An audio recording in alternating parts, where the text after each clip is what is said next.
Welcome to Stuff You Should Know, a production of iHeartRadio.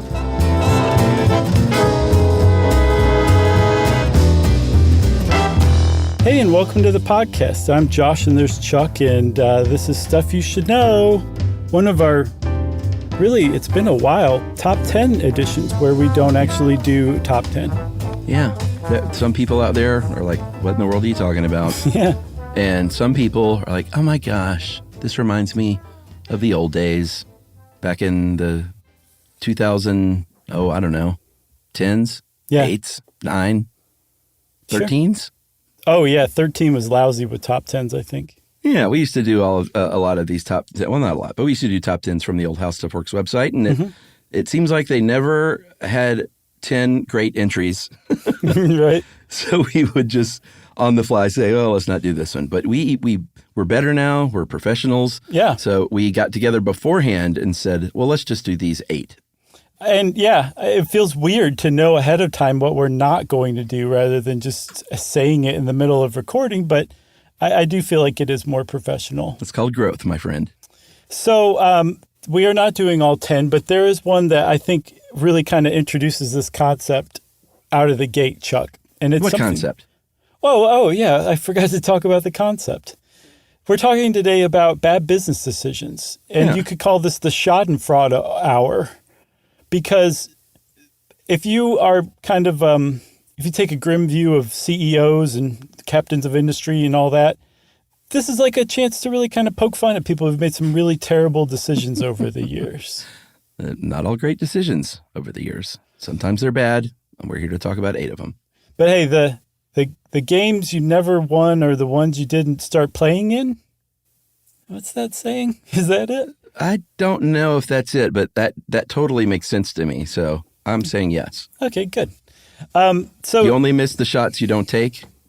Yeah, that's much better than mine. But I like yours. I undermined our professional spiel at the beginning just now. Right. So there's a pretty well-worn story about how Alexander Graham Bell invented the telephone and went to Western Union and said, hey, you captains of communication, you guys rule the world as far as long-distance communication goes. I've got this neat invention. Why don't you buy it from me for $100,000? And the heads at Western Union said, that is ridiculous. Nobody's going to want this thing. Hit the bricks. And Alexander Graham Bell just went off and created his own phone company. And those patents that he received turned out to be what are widely considered the most valuable patents ever issued in the United States. And some pretty valuable patents have been issued. Like, this is nothing to sneeze. We're not talking about some also-ran patent. This is the patent of patents, right? It beat out the Squatty Potty. Oh, by far. Like, by twice as valuable even, maybe. But probably more so. But it just kind of goes to show you, like, it's easy to say ha-ha at Western Union. But it also is a teachable moment, as Oprah would say, because if you dig into this story, you find that when Alexander Graham Bell invented the telephone, he didn't invent the telephone so you and I could pick up a receiver and talk to one another on either end. He basically invented it to be the radio before radio. The intent was for you to sit in a room and somebody on the other end of the telephone line in a different city perform a play or read a monologue or play a symphony, and you were going to sit there and listen. You weren't supposed to talk back. That was the idea. So if you put it in that context, Western Union doesn't seem so dumb anyway. So I think it's a reminder to keep in mind, in most of these cases, hindsight is 20/20, and that there is a lot of exacerbating circumstances and that nothing's ever that one-sided, but it's still kind of fun to think about. Yeah, and you know what? A great example of that hindsight being 20/20 is, I'm going to go with this one, is when Excite did not buy Google. You just called an audible. Everybody remembers Excite, or you may not, but if it sounds familiar and you look up the Excite logo, you will immediately probably, if you were of a certain age, go, oh yeah, I remember Excite. They didn't really stand out to me when I was researching this until I went and saw it. Then I was like, oh yeah, I remember those guys. I did not ever use it, but excite.com, believe it or not, is still around. And in one of what will be 2 bits of serendipity with this episode releasing now. Yeah. Excite is literally ending their email program this month. I know that's what prompted this episode. Is it really? No. Oh. I had no idea. Well, because what's funny is I made fun of Emily up until, about a year ago because she still paid for a MindSpring email. No. Yes, because she's like, I've had this email for 20 years and like everybody's got it. And I can't, like, she was locked in, she felt like, but she weeded it out eventually because I think they may have stopped supporting it as well. I'm not sure. Oh, there you go. But they still kept taking her money, right? Maybe. I don't know. Anyway, Excite, if you go to excite.com today, you will laugh because you will see what is a very old school looking internet site. It's like it's a news scroll, like a list of headlines. Mm-hmm. It's got these little icons that I assume they pay to be on there because it's like Amazon, eBay, State Farm, Casper Mattress, like prominent icons as if this website is the place to go to get to those other places. Mm-hmm. And then on the left rail, you will see a list of things like email, which of course is going defunct, a bunch of redirects like weather goes to AccuWeather, sports goes to ESPN, and then entertainment, travel, finance, and games all goes to ask.com. Wow. Yeah, apparently Excite was... That's today. I thought Excite turned into ask.com, but apparently they're Maybe? separate. Oh, okay. Well, they clearly like each other because they link 4 different things to ask.com. And do you know, of course, ask.com started out as Ask Jeeves. Remember that? I thought it was. I just couldn't remember for sure. So these are search engines. Some of them were. Yahoo apparently categorized the entire internet by category, strangely enough. But Excite supposedly was a search engine. It just wasn't super good. And there's a story out there, Chuck, that the search engine was purposefully not super good because these search engines used to be called web portals. That was, you would go to Excite first, search for what you were searching for, and then hopefully while you were there, take in a bunch of ads. So the longer you stayed on Excite before leaving and going off into the internet, the better it was for Excite's bottom line. So their search wasn't that great. And that is an explanation from one of the people who was part of this deal for why Excite passed on Google. Yeah, and they weren't just a search engine. They're like what they are today still. They were an aggregator. They had news scrolls and stuff like that. It was almost like a front page of a newspaper that you would go to. Right. But a really like super lo-fi newspaper. Yeah. So Google comes around. This is 1999. Larry Page and Sergey Brin said, all right, we got this thing. It's basically like an algorithm essentially at this point. And we could sell it to you, Excite, for $1 million. And then they balked and they said, all right, how about $750,000? And they said, no, we're Excite. Why do we need you, this weird search engine that isn't even really a search engine yet? And I think this is one clear example of hindsight being 20/20 because no one could have predicted what Google would become. Absolutely not. And so the CEO of Excite, George Bell, is known as the guy who passed up on buying Google for less than $1 million, right? But he's like, hey, I'm not some dummy. Like these guys wanted to gut Excite's search engine and put in the Google search algorithm instead. And I was dedicated to my engineering team. They had worked really hard to create this search engine that I thought was perfectly fine. And I wasn't about to completely poison our culture for Google. And Google's people said, no, actually what happened was we had a bake-off between their search engine and our search engine, and their stuff came back with terrible stuff. Our stuff came back with really good stuff, and they were like, this is too good. People are going to immediately leave Excite, so we don't want your algorithm. Those are the two competing stories for why this didn't happen. Amazing. It is amazing. Bad business decisions still, though? Sure, absolutely. All right. Where should we go next? We might not even get to 8, everybody. That's how exciting these episodes are. I'm going to go with Kodak. I was going to go with Kodak, too. Everyone that grew up in the pre-digital revolution remembers Kodak as the photograph company, the film paper company, the film stock company, founded in 1880 out of New York. They controlled 90% of the film market into the late 70s and about 85% of the camera market, and employed about 60,000 people. And in the mid 70s, there was a engineer there named Steve Sasson who basically figured out digital photography. He was experimenting with something called a charge coupled device, a CCD, and he figured out how to translate an image into ones and zeros and built the very first digital camera. It was a 100,000 pixel image, which is pretty cute. It's 0.01 megapixels. It's a little grainy. And went to the bosses and said, hey, like, this is the future, guys. This is what we should do. And Kodak said, oh, well, I'm not so sure about that. So, yes, there were some people in Kodak that were like, this is dangerous, man. We're like, our money is in print photographs. Our money is in regular cameras. And there was another group in Kodak that was like, this guy's right. Steve Sasson's right. This is the future. And they did invest billions of dollars in developing a digital camera whole outfit. And those conservative forces managed to keep it back. And then finally, by the time Kodak joined the digital camera revolution, they had been passed by. So not only did they miss the digital camera revolution despite having invented it, they also wasted billions of dollars on their digital camera division that never got to really get a good start. So it was just a complete waste. Like, this is a genuinely bad business decision, Chuck.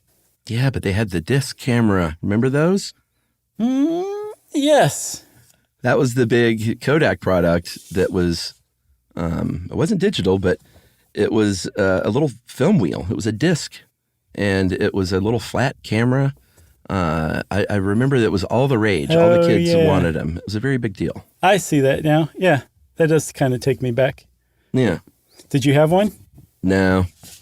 Fisher-Price made one. Did you have that one? No. Yeah. I didn't have either. Yeah, you and I had similar upbringings. We didn't get the best toys. No. But apparently, in the early 90s when digital cameras came out, they were like $1,000, but they could only store like 8 pictures at a time. Like, you could take 8 pictures and then you had to plug it into your computer and upload those 8 pictures, format the disc, and then start over again.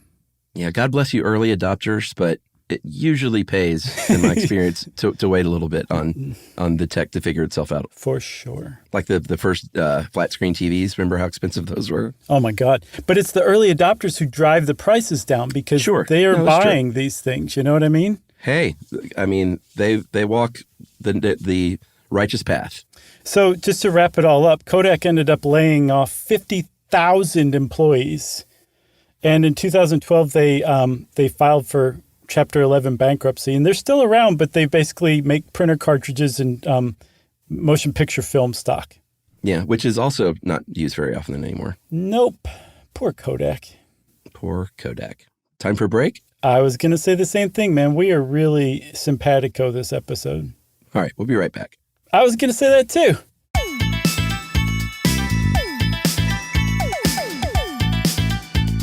Stuff you should know.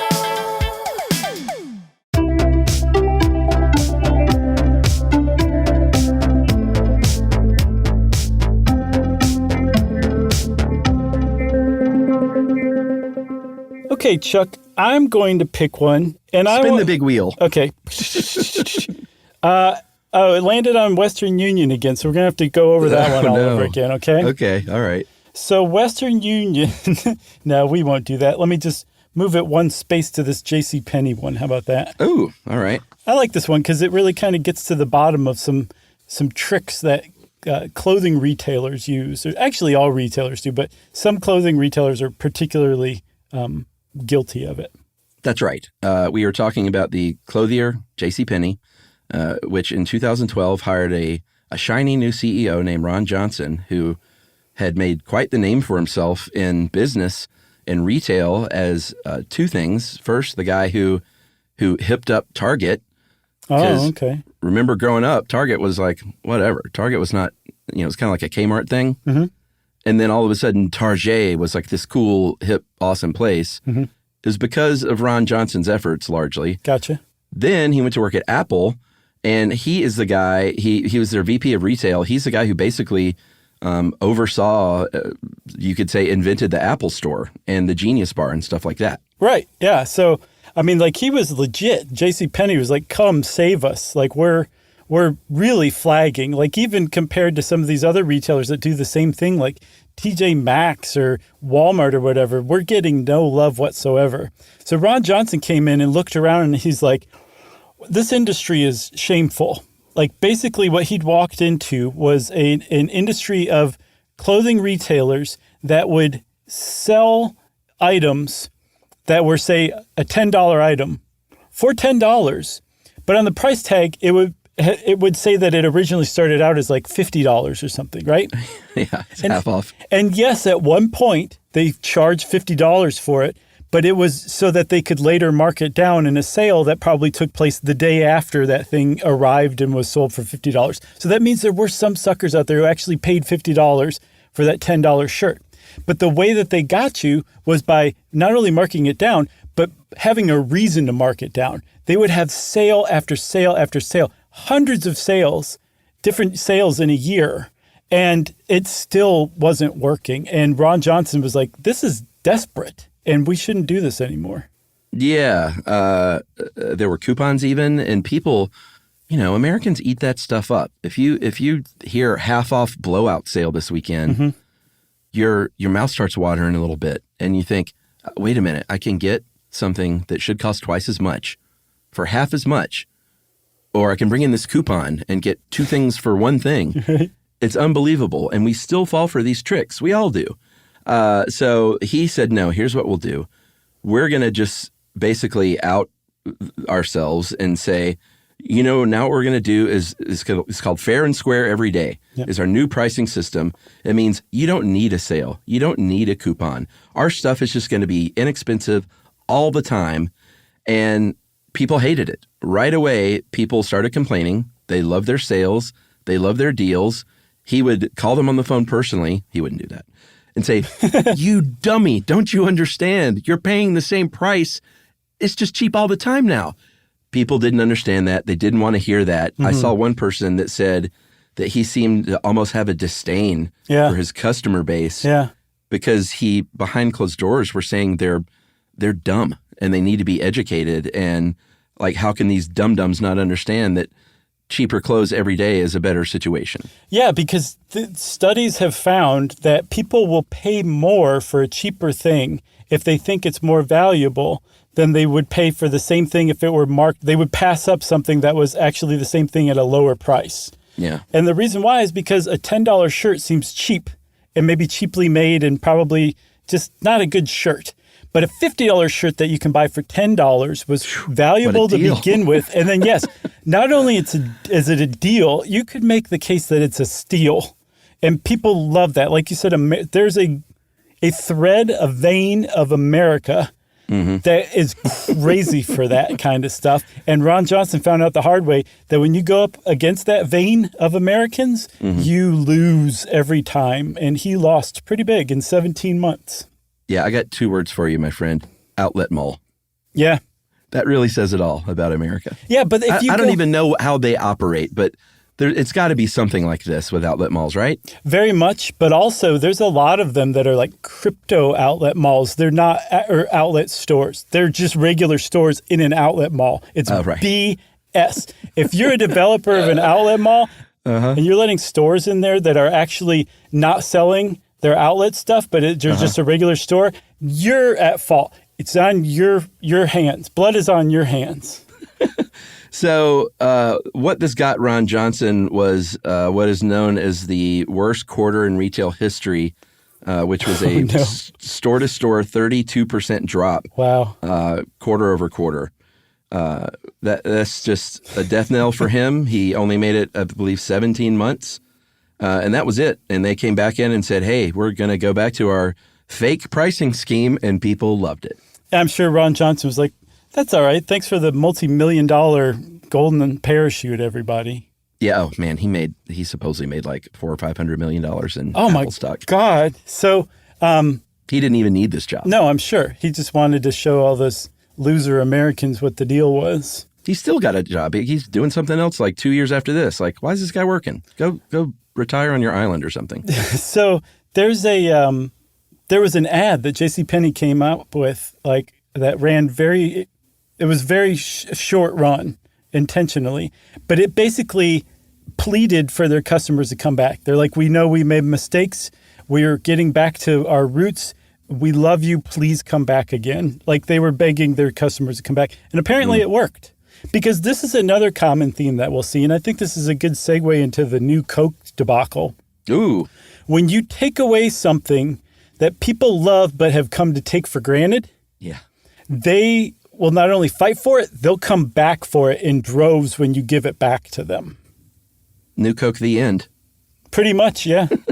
So, of course, this has got to be in there. If you grew up in the 80s like we did, you remember a time where Pepsi threatened Coke a little bit. Not literally. Like, Dr. Pepsi didn't come up to Mr. Coke's door and say, listen, I'm going to take you out back and behind the woodshed and take care of you. Sure. The company threatened Coke because their sales were doing pretty good. It was a different taste. I think it was a little sweeter. I don't even drink Pepsi, so I'm not really sure.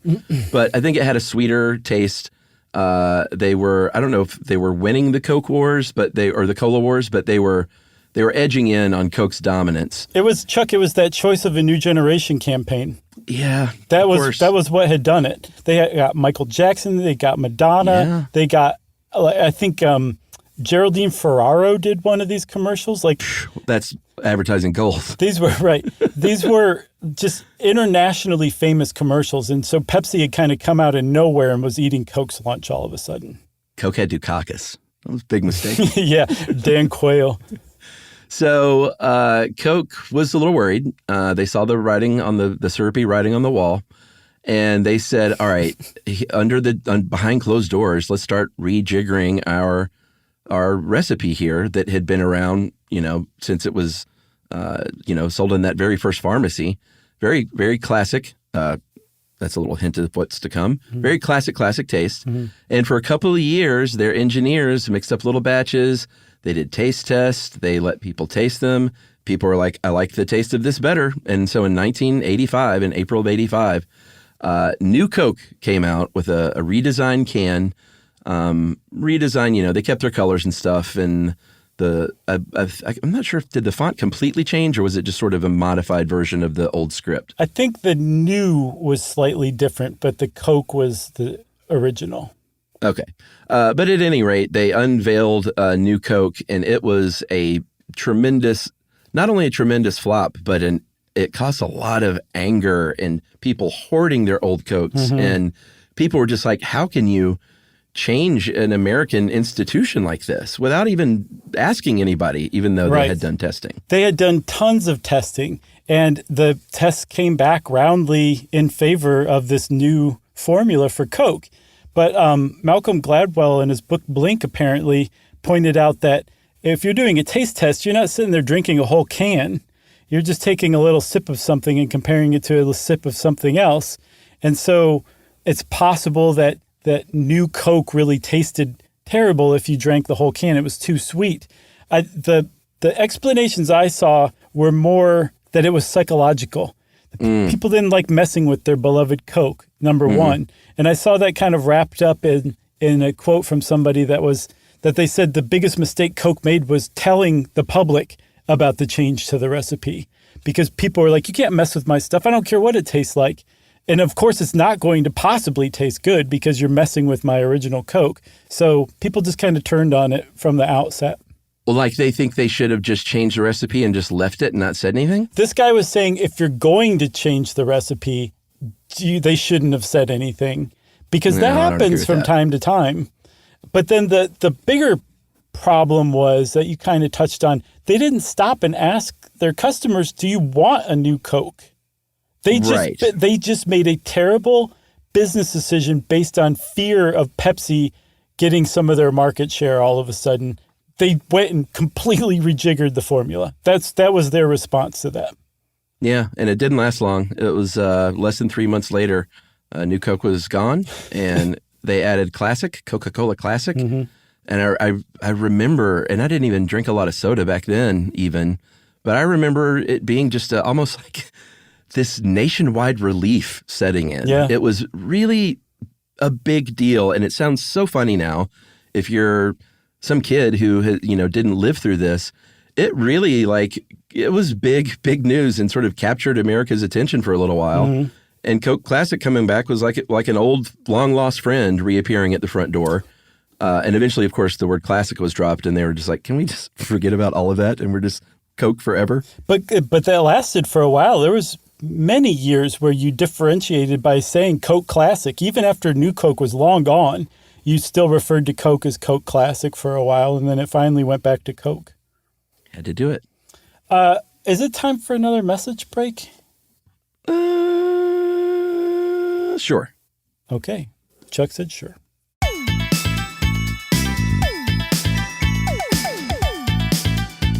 Stuff you should know.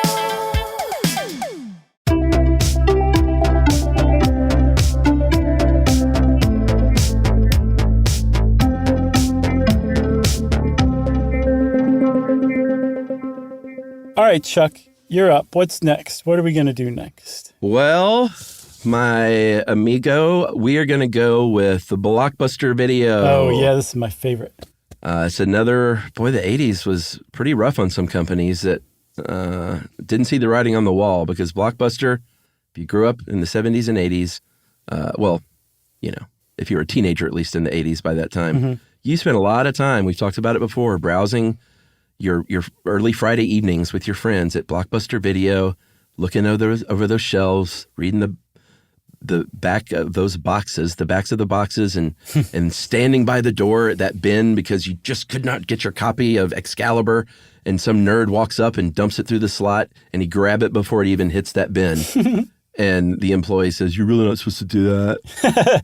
That was a great Blockbuster employee impression. You do it anyway. And Blockbuster ruled the video market, except for, which I still love, the charming mom and pops. I had this family at our church even ran their own little video store, and that was a good business for a while. But Blockbuster eventually would gobble most of those up. Yeah, to me, Blockbuster was a 90s thing. The 80s were mom and pop places where you'd actually rent the VCR when you also rented Beverly Hills Cop. Yeah.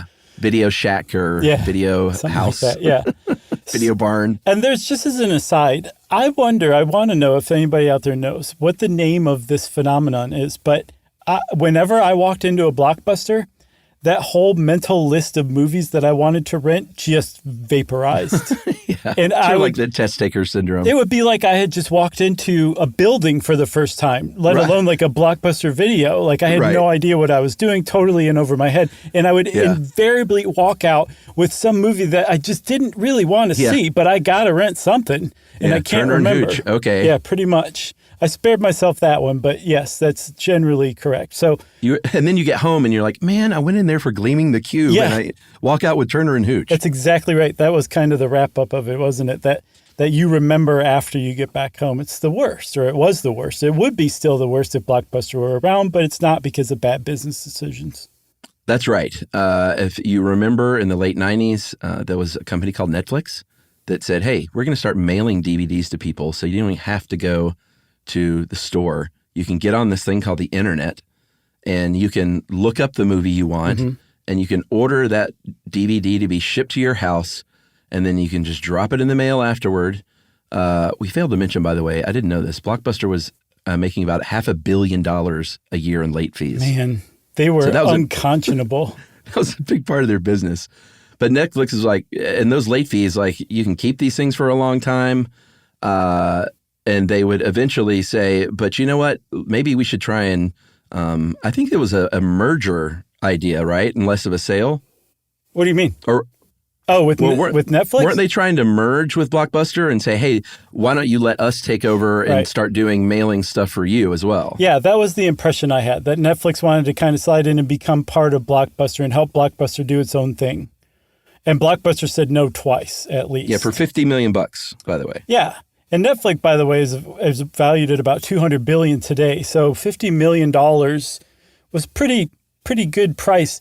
And that's not just because Netflix was an unknown. Netflix had already shown that it was a proven success, but it hadn't been around long enough for Blockbuster to see the writing on the wall. They just thought, I think John Antioco, the CEO, considered not just Netflix niche, but the internet was still niche in 2000 to the CEO. So Netflix shrugged and went on their merry way, and Blockbuster just started to fall further and further and further behind. Yeah, I was actually a member of the Blockbuster DVD mailing program when they finally got around to copying Netflix. Really? Yeah, I didn't jump on Netflix. I was like a Blockbuster loyalist. I was like, I'm going to use their thing because it's the same, basically. Uh-huh. And I think maybe eventually when Blockbuster stopped, I did jump to Netflix DVD. And yeah, I'm pretty sure I did. But I mentioned in the first, one of the first segments that there was a bit of serendipity, 2 bits of serendipity, that Excite finished their email program this month. Netflix this week just announced the shutdown of their DVD side. I know. That's what prompted this episode. Oh, I'm not falling for that again. 25 years of those DVD mailings. They just shut it down. They said you can send them back up until September 28th, and after that, we're not going to ask, which basically means keep what you got. Oh, yeah. And not only that, but to liquidate their DVDs, they're selecting random customers, and they're just sending them 10 DVDs. Oh, wow. And saying, like, here, have fun. Apparently 0.5% of their revenue these days. And just quickly to go over their monies, Netflix is a rough company to be invested in, I think. I don't know much about this stuff, but they, in November 21, they peaked at about $302 billion. The next summer, they crashed all the way down to like 80-something billion I think from 300. And then now we're back up at like 180. Yeah, I think that was when they like basically doubled their streaming fee, their monthly fee to stream. Everybody was like, forget you. And then people have come back. All right. So you were saying that Netflix was giving away their DVDs because they knew they didn't need them. Right. Great. That's such a wonderful thing to do. Blockbuster did the opposite of that. And I saw that it was very famously described as failing at failing. Because as it was clear that Blockbuster was doomed, and it was clear for years before before the last Blockbuster closed, rather than basically pumping all the money out to shareholders, which apparently is what a sociopathic corporation is supposed to do, they brought a succession of CEOs in to try to save the place. And those CEOs just spent hand over fist money that they wasted on these schemes that did nothing but waste money for Blockbuster to try to resurrect the brand. And then finally, after I think bankruptcy in 2010, it was bought for a song. I don't even think it was a good song by Dish. And there's still Blockbuster now. Dish is one of their on-demand groups of channels is called Blockbuster at Home. So Blockbuster's still around, Chuck. If you're a Blockbuster loyalist, get yourself Dish, and you can watch on-demand movies through Blockbuster at Home. Amazing. Was it the song Escape? That's a bad song. What song is that? If you like, AKA the Pina Colada song. Oh, that song is not only bad, it's morally reprehensible. It's awful. And I just pointed this out to a group of friends this last summer who liked it, including Emily. I was like, you've never listened to the words of this song? Yeah. She's like, well, not really. I know the chorus. I said, it's about a guy that wants to cheat on his wife so bad because he can't stand her that he puts a want ad to go find some new lady and he hits it off with her and it turns out being his wife. Yeah. And he's like, great, things are fixed. Yeah, exactly. Man. Because in the 70s, that's all you needed. That and a little, a bottle of, I don't know, Bacardi and some pills. That's right. The 70s were great, but the people in the 70s were the worst. All right, we got 2 more. Which one are you going to pick? I know which one you're going to pick. You do not. All right. Yes, you do. Just go ahead and pick it for me. Well, you're probably going to say E.T. That's right. And technically, we have 3 left if you want to go for it, but okay. Do we have 3? Mm-hmm. What else are we missing? I can't say. It'll ruin the surprise. Well, we agreed not to do that one, though. You want to do it again? No. We didn't do the AOL Time Warner one. Oh. Okay, we'll skip that. There is one thing I wanted to say about that. All right. At the time, in 1999, AOL was worth $200 billion. And I was like, wow, that's a lot. How much is Apple worth these days? In 2023, Apple's worth $2.75 trillion. Wow. $1 trillion. That's how much that company is worth. More than $1 trillion. Almost $3 trillion, Chuck. That's amazing. And this is 24 years later. That's how gobsmackingly much like just money has increased by now. Crazy. So I just wanted to point that out. It's just insane. All right. Well, E.T., the movie. Oh, one other thing. Yeah. I want to go on record that we should do an episode on AOL and the beginning of the internet because it is so interesting. I mean, talking about Excite and AOL, and Did it get you even excited? I remember the first time I heard the word Google. I literally remember that very first time. Yeah. You remember it This used to say, guy- like, I'm feeling lucky? It was a production manager named Kevin Edge. If anyone knows Kevin, tell Kevin I said hi. He, in a production office on a TV commercial in L.A. in the early 2000s, he said the word Google. And I went, what? And he went, it's a search engine. And I went, excuse me, Kevin. No, Kevin was great. Did you say you mean a web portal? E.T. : The Extraterrestrial. Very popular movie, some might say. Some might say it's a classic. Some might say that they still love Reese's Pieces because of that classic movie. Yes. So, I said Reese's Pieces, I think, but you know what I mean. yeah. To me, that might be the greatest mass-produced candy of all time. Oh, what? I love Reese's Pieces. I can eat them by the bucket full, unfortunately. I love them too. And they've only been around since 1978. Did you know that? Yeah, I mean, I remember when they came out, my friend. Okay. I was not quite aware. I was 2 years old at the time. Give me a break. But I was 7. I was Candy Central. Right. Yeah, exactly. So, but yeah, by the time I was 7, I was like, give me these things. Yeah. But in 1978, when they came out, they actually did pretty good. Hershey's made them. And then they crested and peaked and then started to decline really quickly. And so Reese's Pieces appeared to have run their course. And people say quite reasonably that it's possible Reese's Pieces wouldn't be around anymore were it not for E.T. eating Reese's Pieces on screen. And the irony of the whole thing is that it was originally supposed to be M&M's, and M&M's wouldn't bite. They said, we don't know what this E.T. thing is. We're not going to give you $1 for it. E.T. was based on a book? There's either, I saw somebody describe it as a novelization, so it's possible that they made a book version of it. Yeah, that's what it was. Okay. Well, apparently in the original novel that was made from the movie, it's M&M's that E.T. eats, not Reese's Pieces.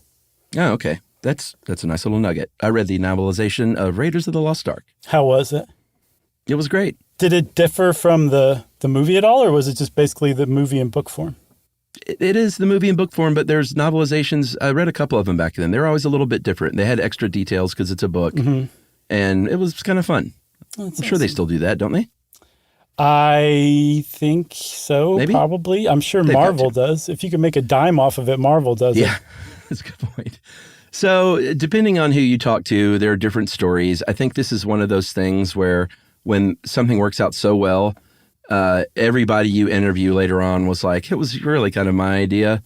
Because Steven Spielberg I saw the interview. The words came out of his mouth that he said, my favorite candy was M&M's. And so I thought when M&M's passed, I thought, well, what's my second favorite candy? It's Reese's Pieces. I saw other things say it was one of Spielberg's kids say that was his favorite. I saw others that said there was this guy named Steve Adler who was the vice president of merchandising for a company called MCA, the Merchandising Corporation of America, which was a subsidiary of Universal. And it was kind of like the early days of movie merchandising period. Like Star Wars kind of busted it wide open a few years before. Oh, yeah. So this was sort of a newish thing and like brand placement and getting money for that kind of thing. So Steve Adler was a merchandising VP at MCA, and he says that it was his kid who said, I love Reese's Pieces. And that kid was me. Exactly. So that's how it ended up. Like Hershey said no, or M&M Mars said no. We're not gonna spend $1 million. That was the deal. Universal said this alien that everybody's gonna love. We're just sure of it. is going to eat either M&M's or Reese's Pieces. It comes down to who wants to pay $1 million in advertising, like spend $1 million in marketing if in return for basically being part of the ET marketing blitz. Who wants to do that? And M&M said, no, we're not going to do that. And Reese's said, let's give this a try.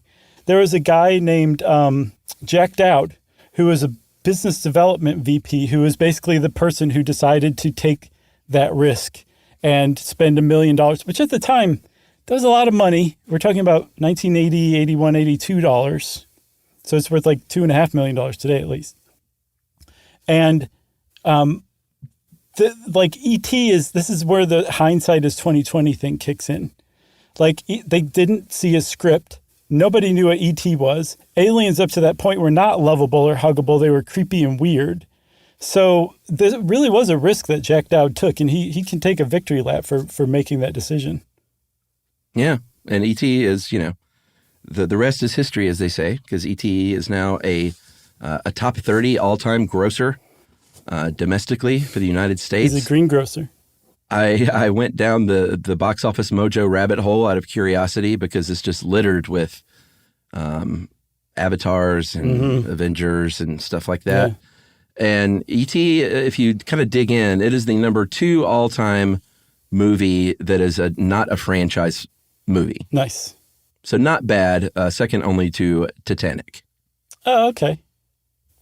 And guess what? Barbie's already at number 15 all time. I know, that's pretty great. Isn't that amazing? Oh, I finally saw Oppenheimer too. My God, that's a good movie. Yeah. How are your ears? They're fine. I saw it in like RBX or RPX or DMX or something like that, where like it shakes the seats and everything. I'm like, this is unnecessary. It's loud. Yeah. Also, just for you movie trivia buffs, if someone asks you a trivia question about non-franchise box office, Titanic, then E.T., and the number 3 all-time movie non-franchise, Little Orphan Annie. Passion of the Christ. What? Yeah. Wow. It's a big movie. It's like 300 and something million bucks. But that's considering it even was boycotted by lots of churches around the world, and it still made that money. Well, that may be why. No publicity. No, there's no such thing as bad publicity. That's right. The swings you don't take are the ones that you miss the most. All right, let's finish up here with a little quick. We'll go through this quickly. Monday Night Football set the TV landscape for you in the 1960s. There were 3 main networks: NBC, CBS, and ABC. ABC was in last place. There was also a fledgling network from Howard Hughes, which I didn't realize, called Hughes Sports Network. Yeah, that was ahead of its time. Very much ahead of its time. And even though they showed like bowling and stuff. But at one point, the National Football League decided, you know what? Pete Rozelle was a commissioner back then, very forward-thinking guy. He said, I think we should have a prime time football game. How about Friday night? And they said, no, that'll mess up high school football. And he said, Saturday night. And they said, no, there's actually a law against that because of college football. I forgot about that. So he said, all right, we already play on Sunday. He said, how about Monday night? And they said, no one's going to care. They played the first Monday night game in 1964, but it was not televised. Mm-hmm. And then they had, I think, CBS and NBC had, because CBS had the NFL, NBC had the AFL before the merger in 1970, and they each tried their hand at Monday night games, a couple each during 67 through 69. But none of those were televised, and they finally got together and said, these things need to be on TV. Yeah. So they started putting them on TV, and apparently one of the reasons why is because you said, some of those Monday night games, the early ones, weren't televised, but people still went to them. They turned out like aces. So it was very obvious that there was a market for this. So putting it on TV was not a no-brainer. It was still very risky, but there was reason to think it might take off. So I think CBS and NBC, since they already had a relationship with the NFL, they got first refusal from Pete Rozelle. Yeah. And NBC said, well, that would mean we're preempting Carson, and apparently we're too afraid to even bring it up. So no, we're passing on that. No, Carson will have you killed. CBS said, are you crazy? We're getting great ratings with the Doris Day Show and Laugh-In. Yeah. we can't get rid of those for some football game. And ABC just was like, you know, that nerdy kid in class that has their hand up so hard it's about to be dislocated from their shoulder and they're just wiggling in their seat. That's what ABC was doing. And finally, Pete Rozelle is like, yes, ABC, you can have it. That's right. And, it turned out to be a very big deal. There was a guy named Rune Ardledge there that kind of spearheaded this project for ABC Sports. Flashier graphics, more cameras, more camera angles and slow-mo and stuff like that. Like using all this sort of newer technology more than they had before. You have to say slow-mo. Right. And the biggest change, man, if you could hold that for the next 3 minutes. The biggest change was they all of a sudden had a three-person broadcasting team, which had never been done. It was always just a color commentator and a play-by-play person.